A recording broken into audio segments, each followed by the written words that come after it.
उत्तराखंड के सितारगंज इलाके में कोटेदारों द्वारा गरीबों के हक की अनाज की कालाबाजारी जमकर की जा रही है, लेकिन कोटेदारों द्वारा कालाबाजारी का इतना नायाब तरीका खोजा गया है कि पकड़े जाने के बावजूद भी अपनी गर्दन बचा लेते हैं। उनके नए तरीके के सामने प्रशासन भी बोना साबित हो रहा है।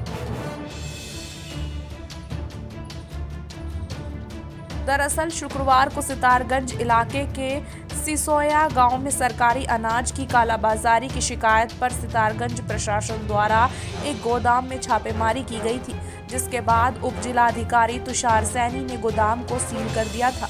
वहीं पूर्ति निरीक्षक, वरिष्ठ अधिकारी और तहसीलदार जगमोहन त्रिपाठी की टीम मौके पर पहुंची। इसके बाद गोदाम की जांच की गई, जिसमें लगभग 200 कट्टे गेहूं और लाही के पाए गए थे। 3 दिन पहले सिसैया क्षेत्र के चक्की व्यवसायी, जिनके पास सेलर चक्की तेल का व्यवसाय भी करते हैं, उनके यहाँ खाद्यान्न का क्रय विक्रय किया जाता है, ऐसी जानकारी प्राप्त हुई थी, जिसको एसडीएम साहब के द्वारा उसके गोडाउन को सील किया गया। अगले दिन एसएमआई साहब, हम तहसीलदार महोदय और एसडीएम साहब के द्वारा टीम के रूप में उस गोडाउन को खोला गया और वहाँ पर रखे हुए खाद्यान्न का विवेचना की गई। देखा गया, पाया गया कि वह खाद्यान्न अलग अलग राज्यों के जो बारदाना है उन कट्टों में रखा हुआ था और उनका स्टैंडर्ड वेट भी मानक से इतर था। कुछ 60 केजी, कुछ 84 केजी इस प्रकार के कट्टे वहाँ मौजूद पाए गए। साथ ही वहाँ लगभग 100 कट्टे से ऊपर लाही भी मौजूद थी, खल, चावल और धान, ये सब चीज़ें थी। संबंधित व्यवसायी से पूछा गया तो उसके द्वारा अवगत कराया गया कि ये उसका फुटकर व्यापार कर रहा है। उनसे मंडी का जो लाइसेंस लिया है या अनुमति पत्र है दिखाने के लिए कहा गया, तो वो पुराने वर्षों के अनुमति पत्र दिखा रहा है, लेकिन वर्तमान वित्तीय वर्ष का वो नहीं दिखा पा रहा है।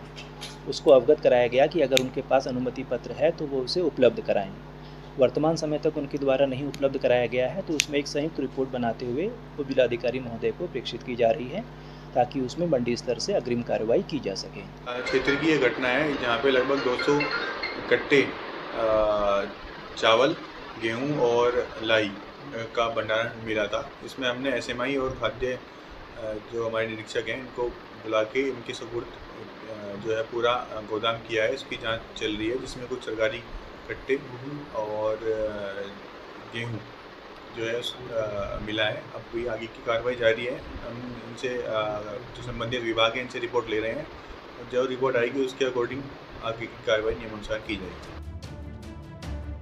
वहीं गोदाम मालिक से राशन भंडारण के दस्तावेज मांगे गए, लेकिन गोदाम मालिक राशन भंडारण के पुराने कागजात दिखाता रहा और नए कागजात दिखाने में नाकामयाब रहा, जिसके बाद प्रशासन गोदाम मालिक को 1 दिन का समय दिया, लेकिन 1 दिन का समय बीतने के बाद भी गोदाम मालिक कागजात नहीं दिखा पाया, जिसके बाद अधिकारी जांच रिपोर्ट को उच्च अधिकारियों के समक्ष पेश करने की बात कह रहे हैं। वहीं पूर्ति निरीक्षक द्वारा दिए गए बयान के बाद स्पष्ट है कि चक्की व्यवसाय की गर्दन प्रशासन नाप नहीं पाएगा। पूर्ति निरीक्षक के बयान से साफ होता है कि चक्की व्यवसाय बिल्कुल निर्दोष है, लेकिन हैरानी इस बात की है कि सितारगंज इलाके में राजस्व विभाग, पूर्ति निरीक्षक, वरिष्ठ विवरण विभाग, 3 विभाग होने के बाद भी सितारगंज में राशन कालाबाजारी थमने का नाम नहीं ले रही है।